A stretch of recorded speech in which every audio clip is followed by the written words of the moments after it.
actually in May and prepped for this. But I'm the founder of Favorite. We launched Kindred Hearts Project. We brought together 50 artists from all over the world to contribute to these beautiful art cards. We've used the collection for raising funds. So we raised a little over 50K. And the last organization we supported was the American Heart Association, and excited to announce our new nonprofit today. Amazing. Okay, perfect timing. Oh my gosh. So what would you say, some of my biggest challenges, being a complete degenerate, a lot of people don't take, it seriously, or even charity projects generally sometimes come with, a lot of baggage. There's some people that are not good actors in the space. What would you say your biggest challenges are with doing NFTs for social good? So as a photographer, I also do conservation work. So with my wildlife photography, I try to highlight causes that, conservation causes, especially on, like for example, the rhinos. The last two northern whites are in Kenya. That's where I'm from. And that is like a species that's going extinct. But there's a program right now that is trying to do in vitro fertilization so that they can try and preserve that species. That's all we have left on this planet. So with my work, I was trying to raise funds for them. But what happened is crypto is not fully accepted in Kenya. So that's one of the challenges. And so the organization had a hard time receiving crypto, so we had to do change it just to USD so that they could get the money, which that means extra expenses that they could have got more money out of what if we'd done a crypto exchange. And then, of course, there's the misconception of what crypto and the NFT space is. Many people think it's a scam. So even when you're talking about it, they look down upon you, or they just dismiss you because they're like, I don't know what you guys are doing, but it doesn't seem real. And another difficulty that I've faced, actually, in hosting spaces, I learned so much from the project, and one specifically I'd like to speak on is with the artists with disabilities in the space. For example, the Deaf Collective, which has been within the space and they're trying to build, but then Twitter took off the closed captioning, which is what they relied on fully in communicating, especially on spaces.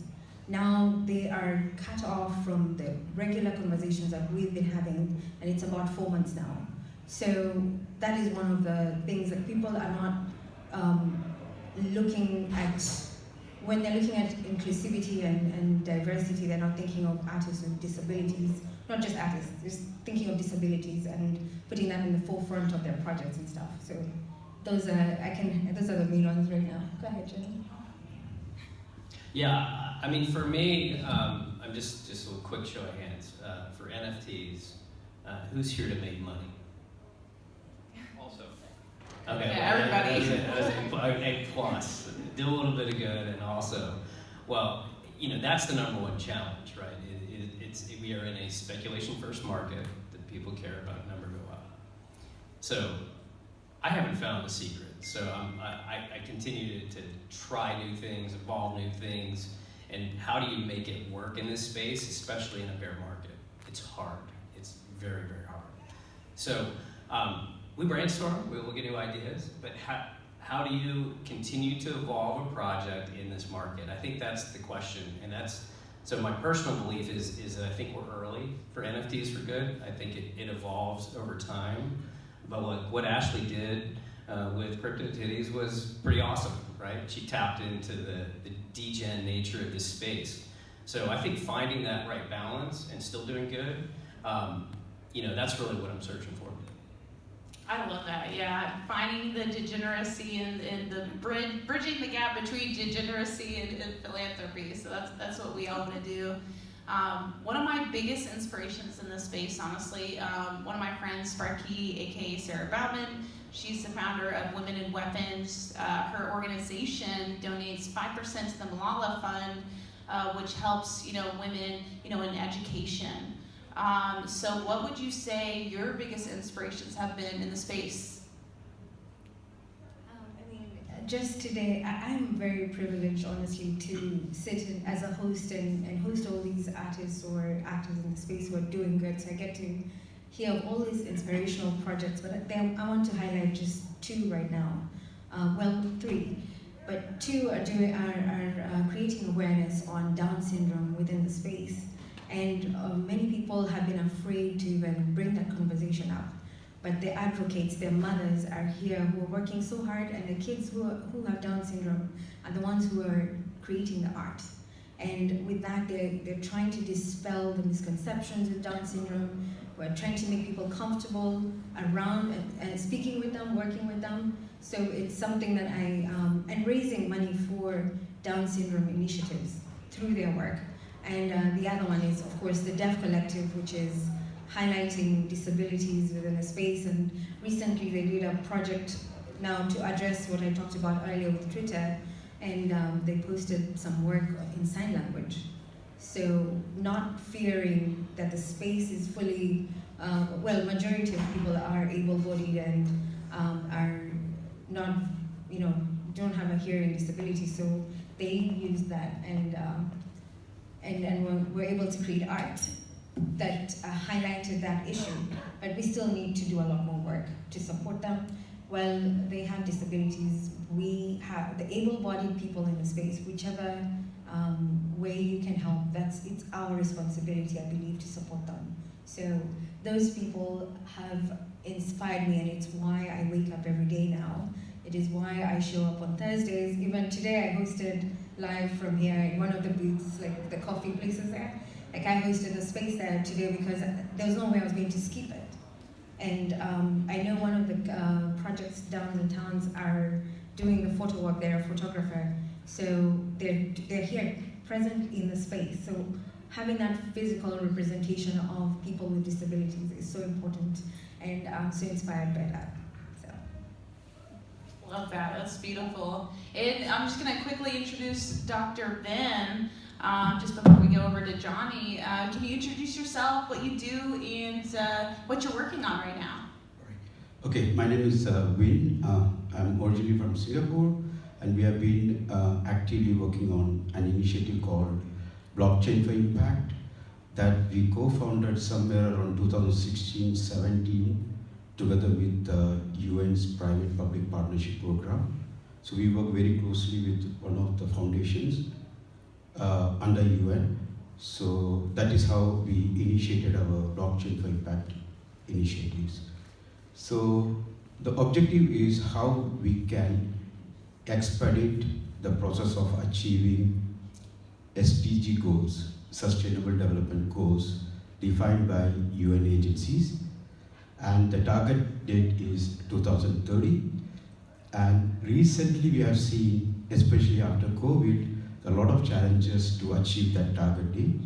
So that helps technologies like blockchain, NFTs, frontier technologies like even IoT, AI, how we can achieve this goal as fast as possible, or at least to maintain the target dates.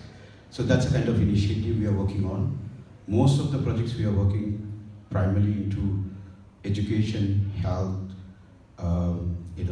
sustainability. These are the areas. So maybe at the later stage, maybe I can start sharing more about a few projects which we are involved in. That's all. Awesome. Well, thanks for being here. And we'll go over to Johnny. What is one of your biggest inspirations when it comes to the space? So, it's funny, I've been in crypto a bit, and I've been through the bear markets of 2018, 2019, and when you just trade tokens, it gets very boring. So the inspiration is the people, and it's being engaged, it's getting to know great speakers up here today, but also just the people. Like, it keeps you going. And so when you keep going, you get inspired by the stories. You get like my friend Jose for supporting the Aku Dreams, and Micah Johnson, his project. It's incredible. I've met the On-Chain Monkey community. They're incredible people. They're super welcoming. They're doing good things. So I think you see all the work that Timepieces is doing, Rachel Wilkins and team. So I think these stories matter, and I think that's what's going to eventually elevate the space, but it's going to take time, right? And we know if you're in this space trying to do some things for good, you'll know it's difficult. You'll know it's hard, but you'll keep sticking around because of the people. Absolutely, I totally agree. And Ben, what about you? What is your inspirations for the space? So basically, we have been into the real commercial business for so long. So been there, done there. Now it's more about not making money. That's actually a byproduct. How we can create more impact. And especially for the last 4 or 5 years, I've been focusing primarily into philanthropy part of it and using these blockchain initiatives, how we can create more value, more impact. Just to give you a background, so we have rolled out a healthcare on blockchain project somewhere in 2018-19, pre-COVID, and we managed to move close to 2 million users in Southeast Asia. And right now what we are doing is most of them are getting medical health insurance for free as a blockchain, as a tool. Of course, it comes with a lot of rolling out challenges, government or the bureaucracy supporting. But at the end of the day, I'm one of the co-founders of that initiative, and I'm so happy that we managed to roll out something like that to close to 2 million underprivileged community. And yeah, so that's the kind of scenarios which I feel we can do a lot using blockchain NFT as a technology. Awesome. Yeah, thank you so much for sharing. And we'll go into, for me, I think about things that we can do in the future to make donations more fun. I think that's the biggest problem, as you were saying, Johnny, earlier, is that a lot of people want to make money. They want to have something. And sometimes it's about status. So I had an idea, at some point making a donation as a PFP. So let's say you donate to your favorite charity, you get a PFP specific to you, and you can show that off hey, this is my favorite charity, and this is my PFP now. What kind of ideas do you guys have on how to try to make it more fun or innovative for people to get into NFTs for social good? I guess that's me. Yes, you next. Ladies first. First of all, how's everyone doing? Are you guys okay? Who's falling asleep? You're not allowed to. You need to stand up. It's okay. But one thing I was thinking of is, well, yours sounds so fun. I think something that I have found is very important in getting people in is tapping into people's purpose. What is your purpose in life? And that gives them a solid foundation in how they show up. And when they find their purpose, then they'll be able to support a community or a cause that is dear to them. And now that we have access to the whole world, it's not just, you're not limited to your immediate environment. You're able to support causes that are way beyond what you'd ever have even thought you could do with almost, with very little. Because it's being brought to you. You don't have to go do the research, it's already been done. And then you have visible proof that the need is there, and there's a way to track that your money went into something that was worthwhile. So tapping into people's purpose, I believe it's something like how we tap into the community, tapping into people's hearts. I think that's where that will hold us for the long haul, I believe. Yeah. I love that. What about you, Johnny? No, I think those are great points, and I totally agree. If you can storytell, if you can master storytelling, I think that's incredibly valuable, because it's all about the story. It's about the connection. It's how you relate to people and causes and purposes. There are other ways though, and so there's an organization called ThriveCoin, and what they're doing is they're incentivizing behavior. So by participating in whether it's a Twitter chat, or a Discord, or some other form of engagement, they can get rewarded with a token of some sort. On-Chain Monkey does that exceptionally well. It's their bananas, right? They reward bananas for engagement, but they also reward bananas for helping raise funds for a nonprofit, right? And so I just think finding ways to engage, and I think that's really what we're focused on. Is how do we do that? How do we tap in a more efficient way? Yes, absolutely. I'm a big fan of the on-chain monkeys. What about you, sir? That's you then. About?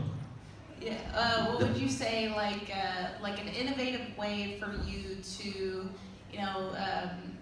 change the way that we donate, like through NFTs, like more fun, more exciting? Okay, so let me take you back to one of the projects which we were involved with, right? So we started that as a social enterprise. The objective is still making money, so the founders are not, losing their valuable time, etc. But on the other side, or other part of the balance sheet, right? Credit and debit, right? Other part, there's already so much of impact which is given. So you can still make money while creating or while doing impact projects. That's my thinking. Perfect. Great answers by all. So we'll do like a brief, I want to end this on a really good note on some things that you would like to say to people that are looking to do this but don't know where to start. What would your advice be on someone that's looking to do something for good in NFTs or crypto? Oh yes, we should start with Johnny. Okay. Did you just hot potato me? You did. You made hot potato me. What's the question again? I'm like totally confused. She's getting some ideas.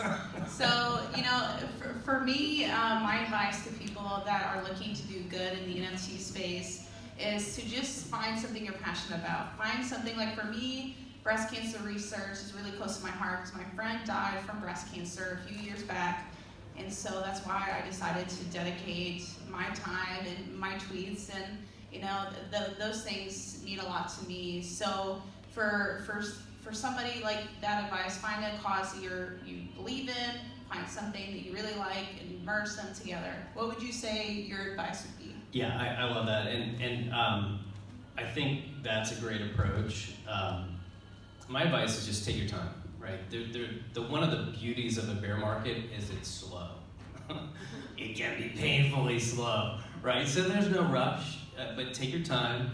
If you want to launch a collection for a nonprofit, I'd go small. I'd go very small, and just some of those things. I think they're just little tidbits that I can think can help you jumpstart, and that's going to help you build a small community that can eventually get a lot bigger. Perfect. What about you, Ben? We'll go to you first. Okay, so I believe that each one of us who is actually having a digital footprint can create a lot of value. There are a lot of applications, a lot of initiatives which is giving an opportunity to monetize your time, maybe whether it is Web3 or now we are talking about Web5. You can just leverage on these kind of technologies and spending time, and you can be part of the impact creating initiatives. Perfect. And we're going to end with you, May. What do you got for us? So I'm usually the wordy one, so this was intentional, so I can finish the clock. But I'm kidding. The point I wanted to say is community. I think building those relationships, and I know we say that and it sounds cliche sometimes, but it is the glue that keeps us here. Knowing real people, making real connections, not just knowing a name or knowing an account, but as we're here today, make sure you leave with someone, know more about somebody, one more thing that you didn't know before. But it's those real relationships that will keep us here and keep us doing the work. So I think it's in that tapping into community, but also really making real connections. That's what I'd say. That's a perfect way to end it. So thank you all for joining us. This has been NFTs for Good. Oh, Johnny's got 2 minutes and 4 seconds. Oh, they gave us two minutes. Thank you. Oh, wow. Yes. Oh, man. Oh, look at that. Yeah. Somebody give him a raise. Yes. All right. Oh, no. Whoa. Somebody needs 2 minutes and 45 seconds. Let's go. All right. You know what? Do you have a question for all of us? Well, I just want to make sure I announce our next nonprofit. So whenever you're ready. You go ahead. You do that. You take the floor. This is a perfect way to end. Perfect. Well, we can go back, but Yeah, so our next nonprofit, I'm super excited to announce that Upbring, has anybody heard of Upbring in the room? Well, they focus on child well-being and really do a lot of work around foster care awareness. And May is also mental health awareness. So if you may be familiar, it's a crisis with our children in the U.S., and it's a global issue. So we are tapping into the great team at Upbring. They've got an innovation lab. They're forward-leaning. They've got a Web3 lead. They're doing some work on blockchain initiatives. So we're super pumped. They're active in the space, and I'm super excited to have them. That's awesome. Oh my gosh. So that's exciting. All right, can we get a round of applause for Upbring? Let's go.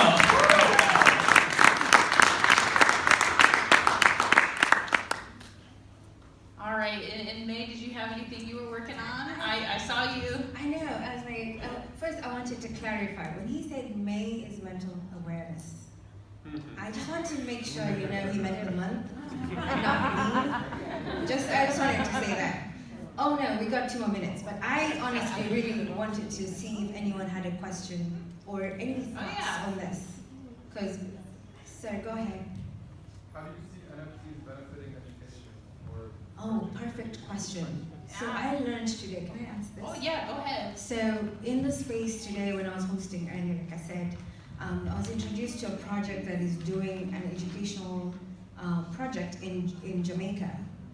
And what they're doing is they're actually emulating something they saw Digicel. I don't know if you've heard of Digicel. They did something in Haiti. And so this project is borrowing from that. And what they're doing is they're incentivizing STEM program, actually building a STEM program, and then also an art program where the kids can learn what we're doing. The artists can sell as NFTs. They are, there's so many things. They were even they couldn't answer so many questions because today they were having a conversation with the school because they're trying to include this NFTs into the curriculum, into the syllabus. So it's happening, and I think many people, so first of all, like we said, we're very early, so we're going to learn from each other. So like that one project has learned from Haiti, and now it's going to Jamaica. And from there, many other projects will learn around the world that are including Web3, NFTs, and all that into the school system from an early age, so that the next generation is coming in well-informed than we entered. So I'm very positive, what was I going to say? Optimistic. Optimistic about it, yes. Amazing. Well, thank you all for joining us. NFTNYC. Thank you. Thank you. Well done, And if you want to DM Johnny, you can feel his DMs are open.